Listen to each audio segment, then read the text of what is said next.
Hello. Well, my thanks to subscriber Mike Sands for drawing my attention to a news release that might have an impact on our battle with the DVLA. But we believe it also exposes very real ageism by the government. Welcome to Grey Matters.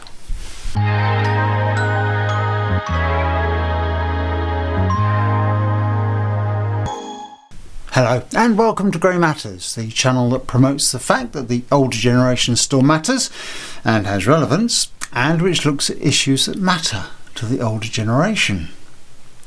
So what's all this about then? Well, it appears that drivers over 70 will now have to take an eyesight test every 3 years when they renew their licences. Most people renew their licences, I think, every 10 years. Now, these are still only proposals. Nothing, it seems, is set in stone. However, I did briefly notice a headline today that suggested it had been confirmed. But with so much misinformation out there, I'm not yet prepared to say that this will definitely happen. Things can move fast when it suits the government, so maybe by the time you see this, it will be in force. Now, if you recall, our campaign centred around new rules that allow the DVLA to demand eye examinations not just from drivers who had declared medical conditions, but randomly from any driver over 70. And those tests had to be carried out by their contracted provider, Specsavers. Now, importantly, these new 3-yearly eye tests can apparently be carried out by any NHS-approved optician, which is great news and means that the tests should be free, I would imagine. But in respect to the DVLA having one approved provider for their mandated eye tests, despite national coverage being a prerequisite for winning that contract, it's clear that Specsavers, who won it since 2014, falls down on that, because only a third of their branches can provide the very specific tests required. And many people are having to travel huge distances to access this service. So as a result, we've been campaigning for the DVLA to move away from having a single provider to a register of compliant opticians instead. And that would immediately put the service in reach of many more drivers. So would this new basic 3-yearly eye test, presumably including the ability to read a number plate, be in addition to the mandated specialist eye examinations for those with notifiable medical conditions? And will they continue with plans to randomly demand these particular eye tests from anyone over 70 who's renewing their licence?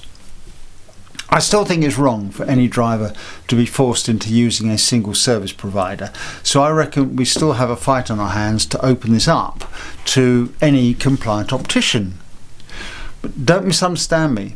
I'm very much in favour of regular free eye testing.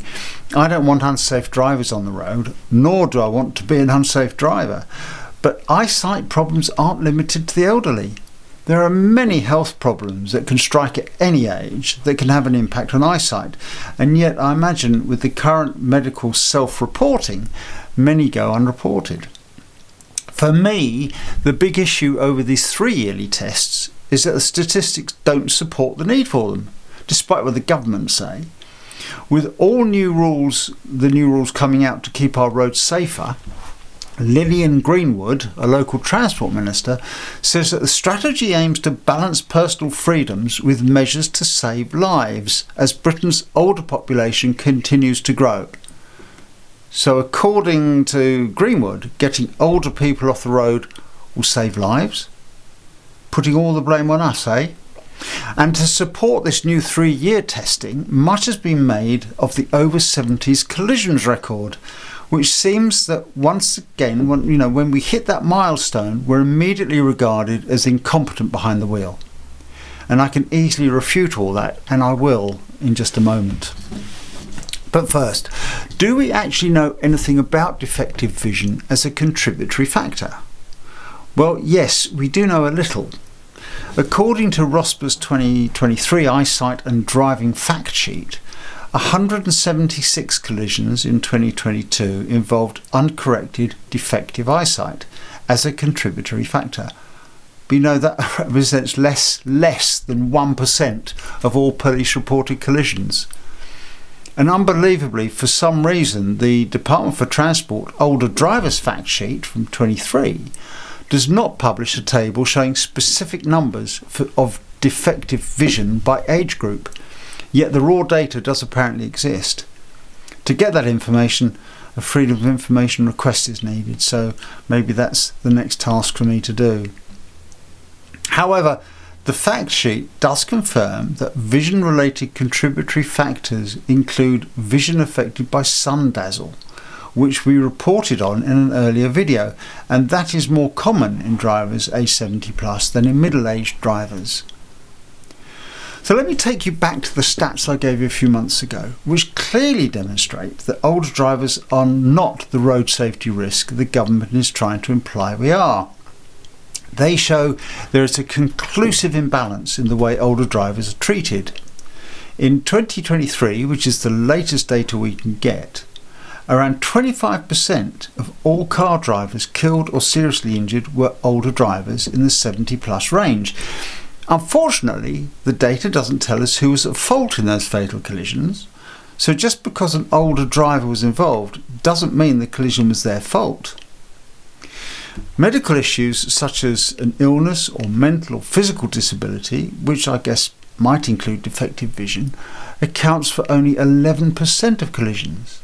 So why is so much emphasis being put on eyesight when we come to renew our licences? Defective vision isn't even mentioned in the list of contributory factors. So the most common contributory factor, and this is incredible I think, was that they failed to look properly. But that surely indicates inattention rather than poor eyesight. And guess what? It was the number one reason for young drivers too. So one has to ask, if that's the most common cause of serious collisions for both the elderly and young drivers, why is it only the older drivers who have to submit to regular eye tests? And when you look at those in the 32 to 40 age group, the main factors were exceeding the speed limit, following others too closely, and defective brakes, none of which appear for older drivers. Now, second on the list for older drivers was that they failed to properly judge another driver's path or speed. Again, not necessarily eyesight related, and no stats to prove they were. For young drivers, the second on the list was that they were careless, reckless or in a hurry. Now, which of those would you consider to be the more dangerous? Which could potentially do the most damage or cause the most injuries and be the bigger road safety risk? I know my decision on that, don't you?